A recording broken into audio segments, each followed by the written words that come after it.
guys, welcome to Let's Talk About It again. We are joined here with Samuel. I hope we're all feeling great. I mean, there's been a lot going on this week. The easing of the lockdown. We've had the Chauvin trial, the verdict. We have had, well, today's Stephen Lawrence Day. We've had numerous things, but I hope everyone's in good spirits. And yeah, just welcome to the show. In January, I don't know whether you tuned in or not, but we had an all right guest. He was all right. But yeah, so we had an amazing guest actually who came in and shared his story and literally touched quite a few of us with what he has gone through. If you didn't watch it, you need to go back and watch it. But for now, I mean, you can always catch up later. But for now, I will introduce you to Samuel. I'll let you reintroduce yourself, should I say? So yeah, we have Black Man Sam, we have director, okay, no, it's enough. But yeah, so I'll let you introduce yourself. Thank you. Once again, Roxanne, thank you for having me. Appreciate you having me on your platform again.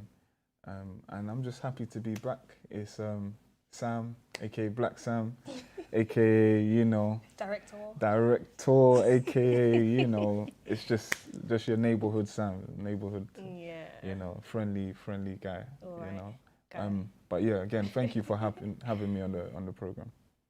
Thank you. So, just for those who didn't actually tune in January's episode, do you kind of want to give like a little brief? Should I give them a little synopsis? I mean, well, first of all, before we actually go any further, I would ask that you guys, definitely, I want this to be interactive because we are here for a reason and we want to try to learn as much as possible. We want to take away from this whatever we possibly can. So definitely tune in, talk about things in the chat pane, share your stories and your views. And yeah, even how you're feeling about this week and what's been going on, whether I know we all feel something about the Chauvin trial. I know we all feel something about the fact that the sun's beaming on us and I mean, like, we're not locked up anymore, but literally, so I want to see how you guys are feeling. Put it in the chat pane, share, comment, send to your friends, send to your mum, your dad, your whoever, and let's literally have an interactive session. I mean, Samuel, I think you should kind of just delve into how it was the last time because we had to bring him back for part two. So let's just kind of rewind and go back and tell us more about yourself and your story. Cool. Briefly. So yeah, when I was last here, we talked a bit about my personal, journey and my how things changed in my life when it came to my health. So yeah, just quickly, it was just to do with health-wise, being diagnosed with cancer. This was 2 years ago now, thankfully. Fully recovered, made a full recovery. And it was just, I honestly, guys, you need to go back to the after this, go back to the last video. Sorry, the last episode. So it was in January. In January, it could have been correct. different. Could have been different, part one, right. And we just, just going through that journey and how my mind state was at the time and,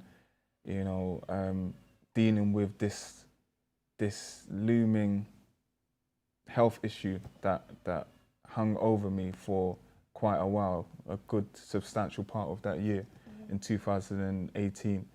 And then coming out on the other side of it and just how my mind was in that moment. That's basically what we touched on in the last episode.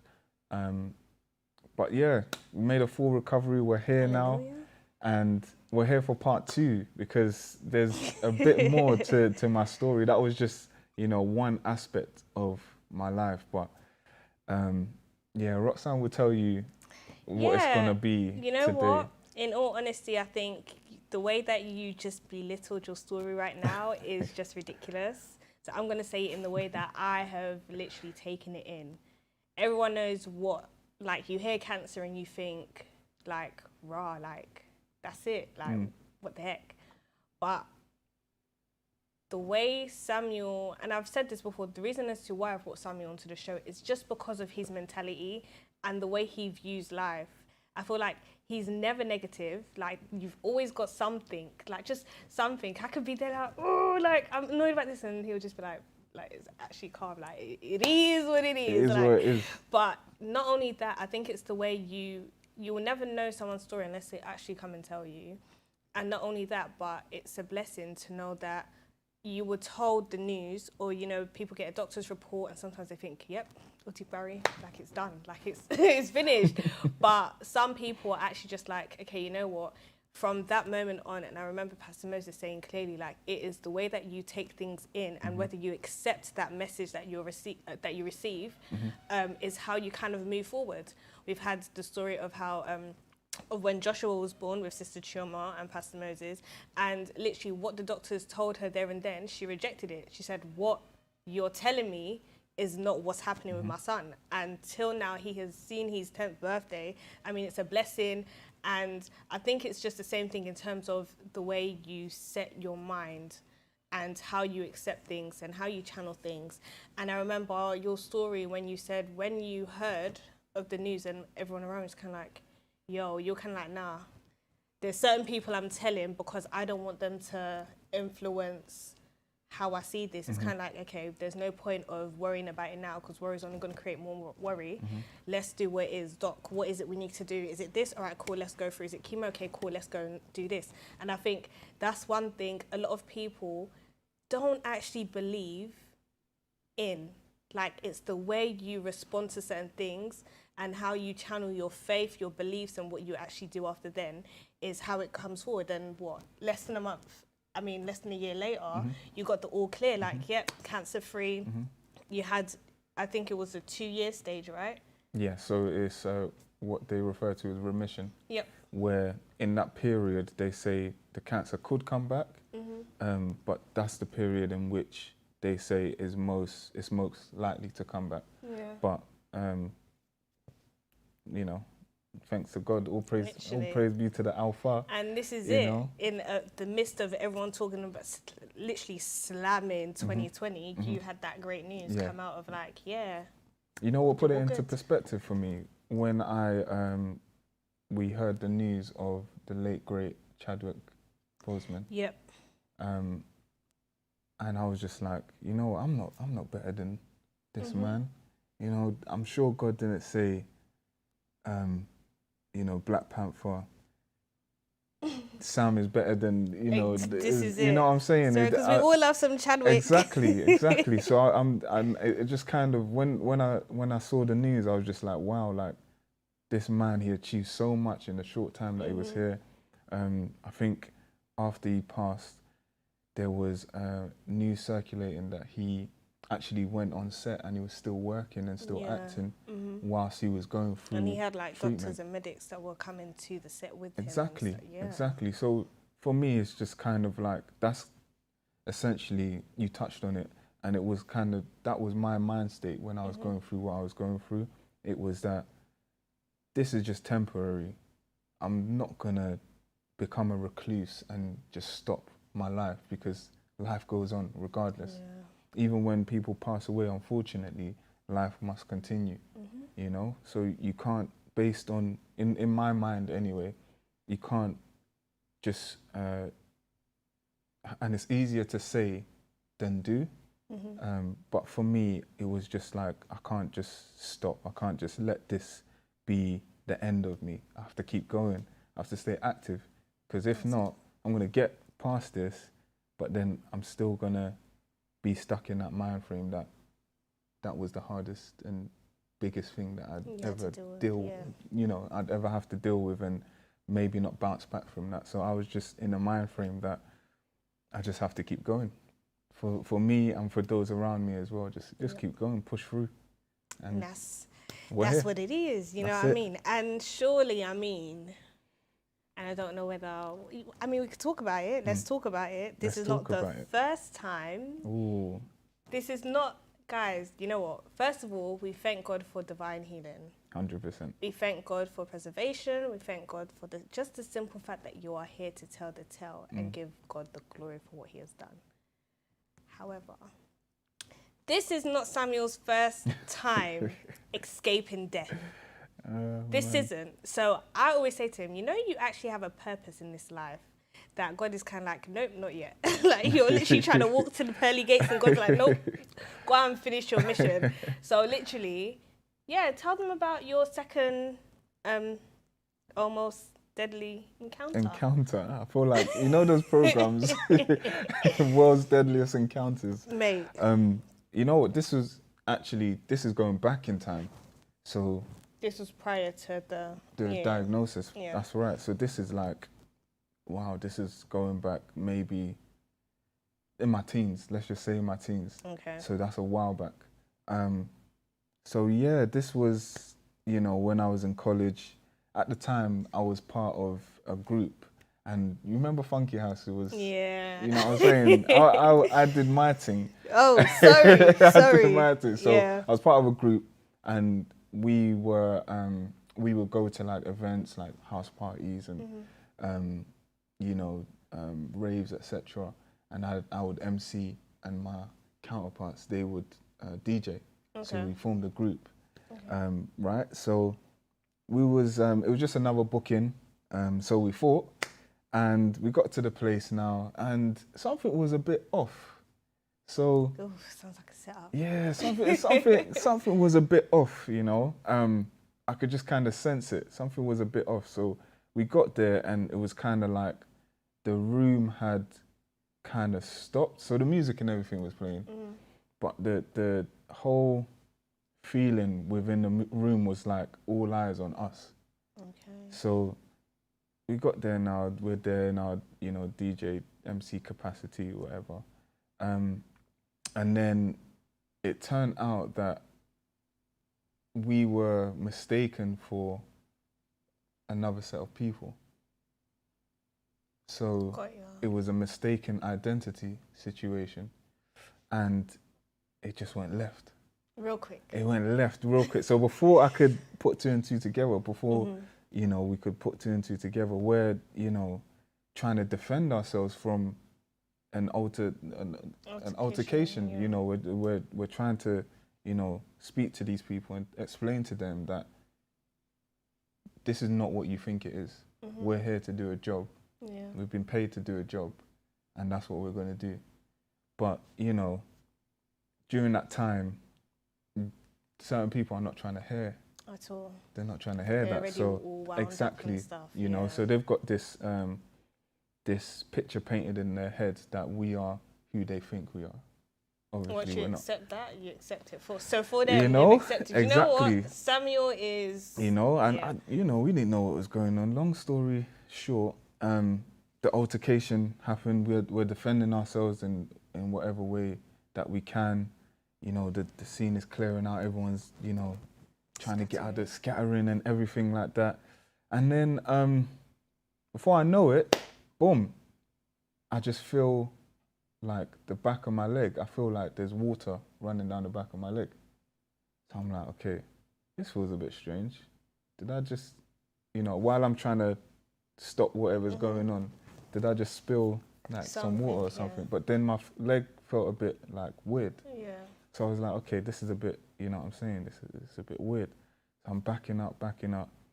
And then Dave obviously done the madness and run away. Everyone's run away. Everyone's scattered. So I think I've moved back to, you know, a certain place. And then it was only when I think someone came to me and they were like, you know, you got stabbed. I was like, no way. And like, no, I'm all right. Like, they're like, no, like, you've been stabbed. Like, I could see, you know what I'm saying? I could see your leg leaking, you know what I'm saying? So I was just like, raw, get me? I was just there because I was fully conscious, you know. It's not like, you know, in the movies, Where they, it all goes hazy and, yeah. you know what I mean? But in my personal situation, it wasn't that. But how like short after that altercation did you realise that you'd been stabbed? So it was literally like within 5 minutes. So I'm in like a back room now. So you feel like maybe the adrenaline pumping is I think the that's reason what it why, is. okay. I think that's what it was, yeah. So I've been, you know, led to a back room now where I think the owners just said, you know what, wait here until whatever, the ambulance or police arrive. Yeah. I was like, all right, cool. But you know, being so young and naive in that time, I think at the time I was even like trying to chat to a girl. Like I was just like, "Yo, what you say?" Can you imagine? So someone has just been stabbed, but they're still trying to drill girl. I think I was, mate. That didn't get nowhere anyway. She's probably thinking this guy's leaking all over his leg, and he still has the audacity to come and step to me. Oh my gosh! So that happened now, and yeah, so turns out I had been stabbed. Wow. The ambulance arrived, and then I was led outside to the ambulance. Bearing in mind, everyone's outside now. The event has been, you know, stopped, cancelled, whatever. So led outside now, and then I remember the paramedic. So I've walked out. So I'm well, relatively, I've limped out.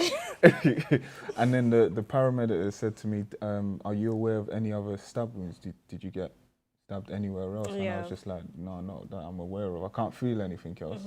So to your point of adrenaline, turns out I was actually stabbed under my arm. Oh wow! So you been stabbed in my twice. torso. Raw. But it didn't. You didn't feel it, nor did I didn't. you? I didn't feel it. Number one, and it didn't go in deep enough. So it was basically like a scratch, like a flesh wound. Okay. So there was like a puncture, penetration, but it wasn't deep to the point where it could have been catastrophic. You know what I mean? So it turned out I'd been stabbed twice, but I didn't know. I thought it was you were just still drawing girls. I'm sorry, you would never live that down. Mate. and it was only when I've been taken to the hospital now, and then I got the stitches. They stitched me up, and then I discharged myself same night. Wow. Because I was just like, there's no point staying here. You know, being young, being naive, I've got my stitches, let me go. This was like, I think I was like 18, 19. Oh, wow. So this is like college time. I've got my stitches, let me go. I've gone home, jumped on the bus to go home. Mate, these times there was weren't Uber days. Yeah, there wasn't Uber like that, and we was young, you know. Bearing in mind, the show had got cancelled, so we didn't get paid. So there was no money to get cab. But at least you got your life. You were there thinking about money. You know, but yeah, just jumped on bus, went home, ate my cereal, and I went to sleep. So it was like a period of recovery. I would have had a Five Guys celebration meal. It was a period of recovery, and then I think the next day or so, that's when because you know in college like news travel fast. Yeah. News travels very fast. So by the next day, I'm getting calls like, "Right, Sam, are you alright? How you doing?" Obviously, I couldn't go into college. I think we were on half term at the time, or I think we'd just finished college, because I don't remember ever going back to college after that happened. So in that time, my friend came to check me like straight away, and then it was just the road to recovery in that time. From there. Yeah, and then I remember my parents didn't know anything. Like no one in my family actually knew. It was only 3 years later that you told them that I announced it at my birthday. It was only 3 years later that. Okay, so what was the reaction like? Because if you were my child, I'm sorry, but. Well, my mum wasn't there, but my siblings, they were there. So they were just like, they were really shocked. But it's just something that I kind of felt that I needed to. I escaped with my life. That's the way I saw it. Okay. And I was okay. So I didn't want anyone else worrying, and that's, you know, my way of thinking. I didn't want, because what's happened has happened, to then go over it and relive it and talk about it again. For me, something. Yeah, I feel like it would have been more. I don't want to be. I don't want to be over the top and say traumatic, but I, at the time, I didn't feel like it was necessary to, you know, say anything if I was okay, because I made my full recovery without anyone ever knowing. You know. when That's I crazy. went out, got my stitches taken out at the GP like 2-3 weeks later, and I was just, you know. You know, I think I walk with a limp now. I'm not sure, but are you sure it's not you just trying to waffle? I'm not sure. But I Yeah. think for a little while I still walked with a limp because it was still a bit tender because it was like in my hamstring.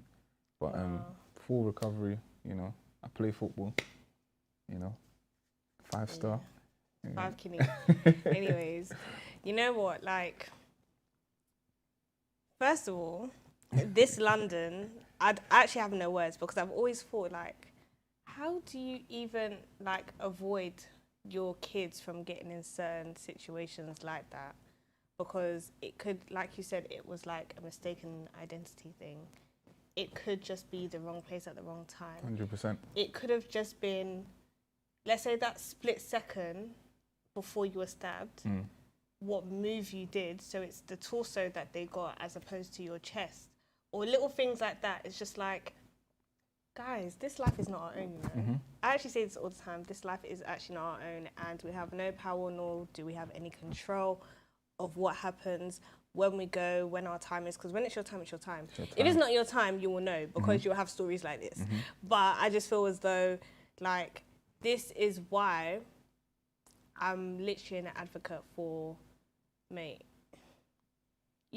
just the way you live life, you have to remain positive in everything. I feel as though, like, your mindset, your mentality, the way you see things plays a strong part in the way you either live life, how you walk with Christ, or just even how you move, I think, in general.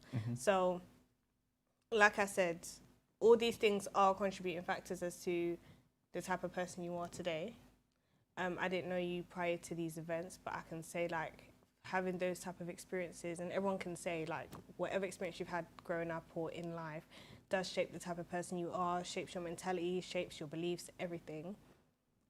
How did you, going back to the cancer, in terms of your mentality, what was the shift?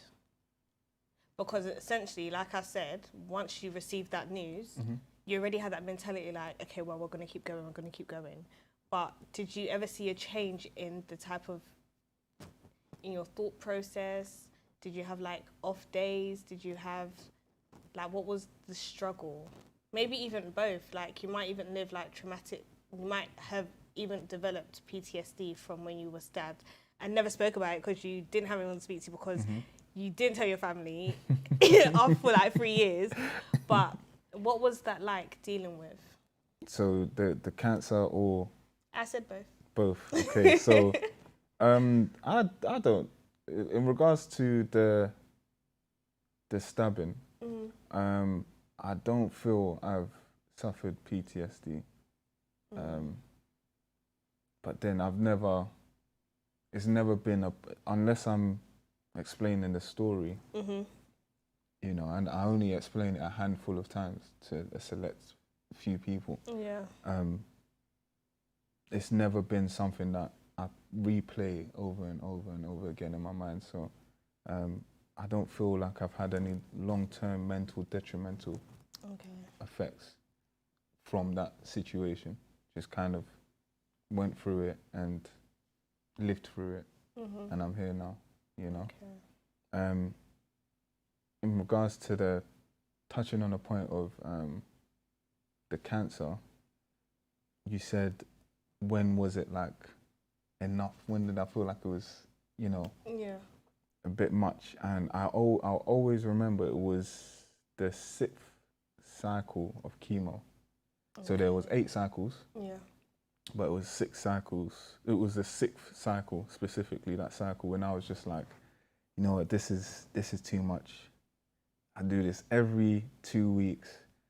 I spend a week getting better, and then the following week I'm here again, and it was the 6th time, and I was just like, this is too much. Yeah, I don't want to do this anymore. I just hate the feeling of being out for a week, or being out for the remainder of the week, getting better, to my regular self, and then then having to go back. and do it Yeah. again. So Okay. and then bearing in mind at this time, to counteract the treatment, I'm taking tablets for anti-sickness, so that I don't get ill, and then I'm taking steroids to balance things out, and then I'm swelling up, and it was just, for me it was just a bit much. So it was that, I remember specifically that time, and then I said to myself, you know what,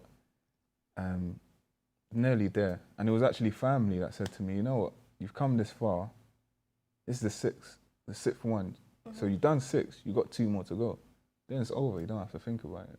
Very true. You never have to think about it again. So I think from there it was like, oh, actually, you know what?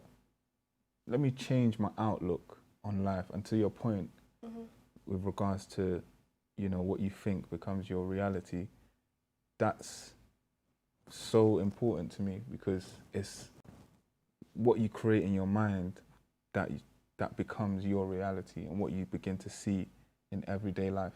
This is it. You know, if you want to see the world as this rosy, rose-tinted place, then that's exactly what it's going to be for you. You're going to seek the positives out in every scenario, every situation. And I just believe it's about not being naive to reality itself, but also, you know, being able to fluctuate across a spectrum of positivity and negativity. Being balanced. Yeah. As long as there's a balance, Then you're good.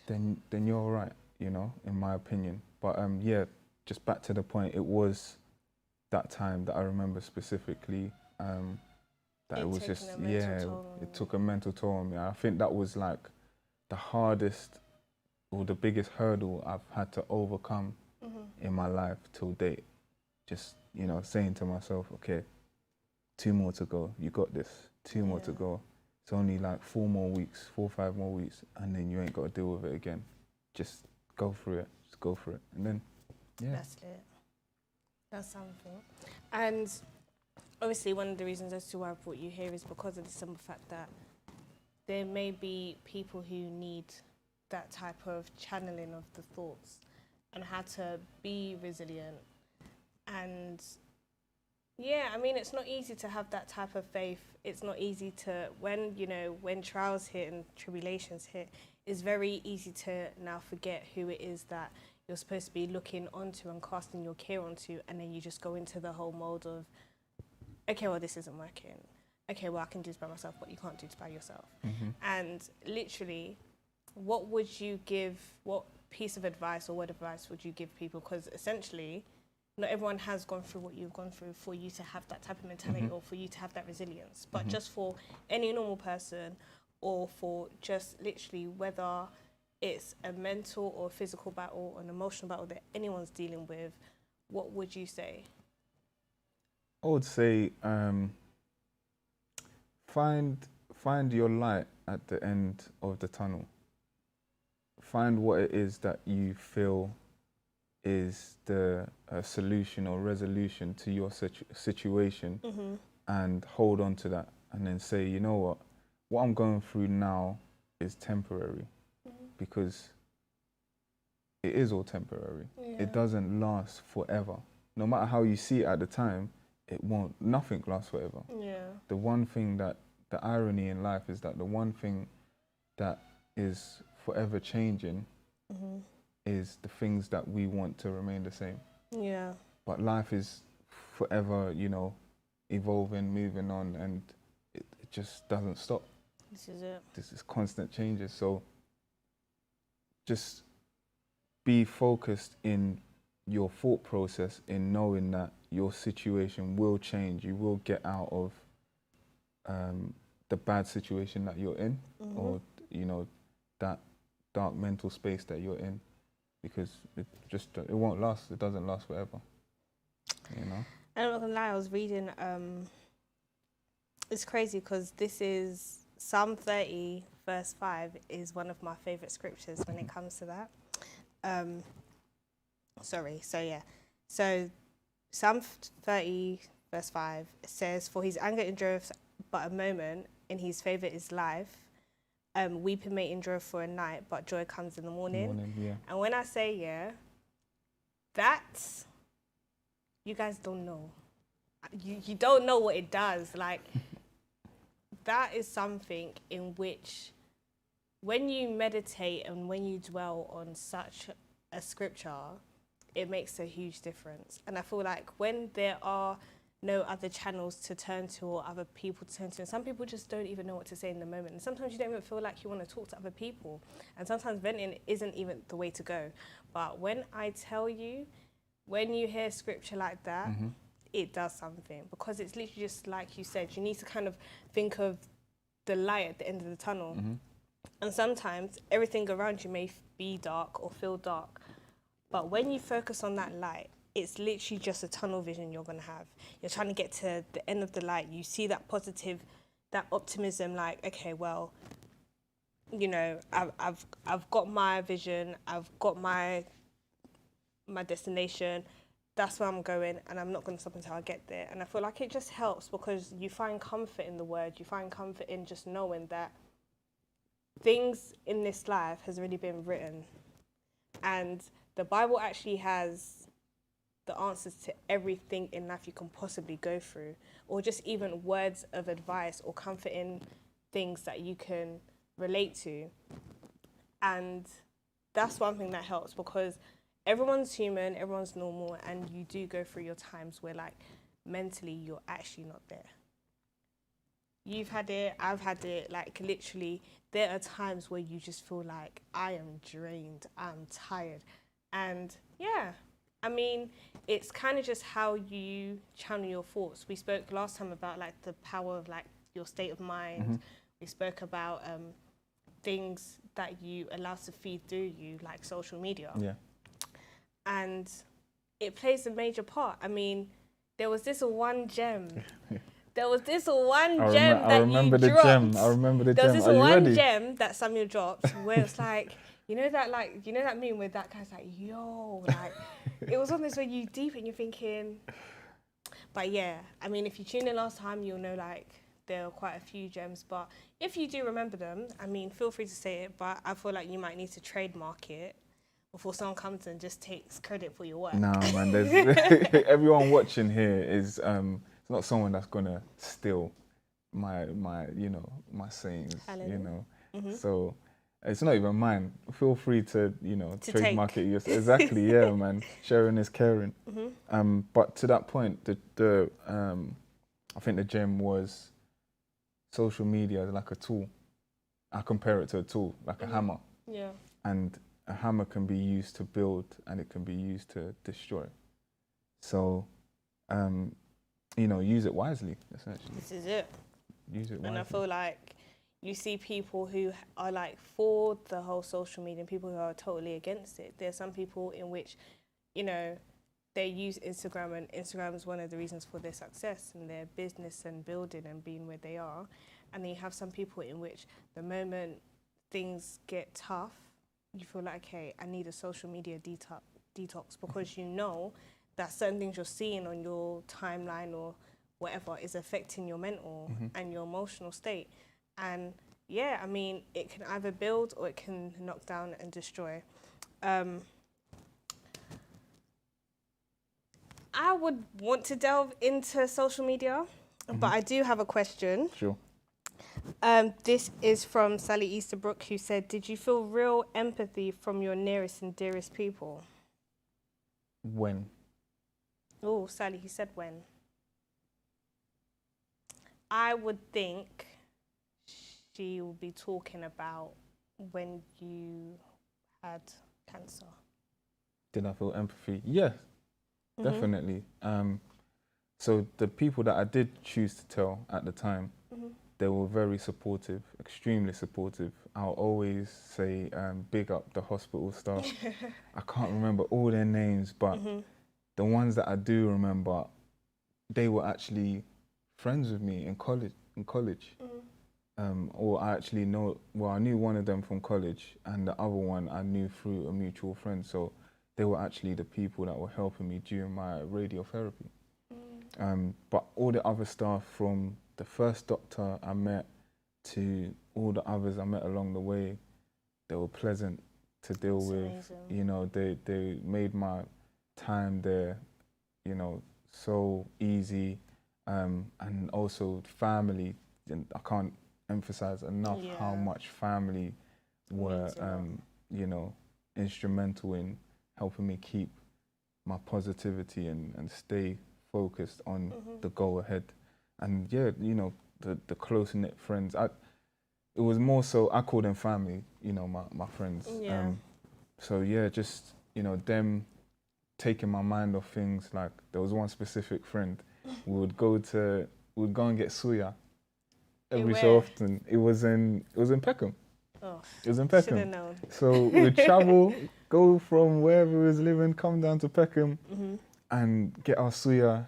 And that was our way of that was my way of like getting my mind off things and just being out as usual. You know? But yeah, they're extremely supportive and empathetic, I would say, because they understood that I didn't want them feeling sorry for me. Yeah. So as opposed to being sympathetic, they were very understanding and empathetic. I love that. I'm just going to read out some comments that Sure. we have. Let me start off with Facebook. So we have Ola, who said God was your strength and protected you at that time. Happy, who has said, Samuel, I think your faith also helps you in recovering. 100%. God is a miracle worker. Ola's also said, always remain positive and being prayerful at all times. God is great by the grace of God. We had Smuji, who said, that's right, there's always a light at the end of the tunnel. And Aramide said, yes, our God is indeed a miraculous God and full of wonders. True, the Bible is a powerful book and full of knowledge. But yeah, and then I think there was, oh no. Okay, let me go on to YouTube and then I'll get the other Facebook page sorted. He is a very strong guy to keep it for a long time from his family, which is also from Fola Shade. Great to know, Samuel. And yeah, during your challenges, actually, what Sally was referring to, in which you have answered the question. Oh, I see. Yeah. I'm trying to pull up another page, but guys, just bear with me. I can't see all the comments. Yeah, so if you guys do have any questions for Samuel, please do send them in now. I'm literally trying to get onto Facebook and see all the comments. Apologies in advance, but I will read them out. Yeah, so we have Bola K, sorry, they're asking people coming in now. We need friends like that. The Lord send people to support and strengthen you during your challenges.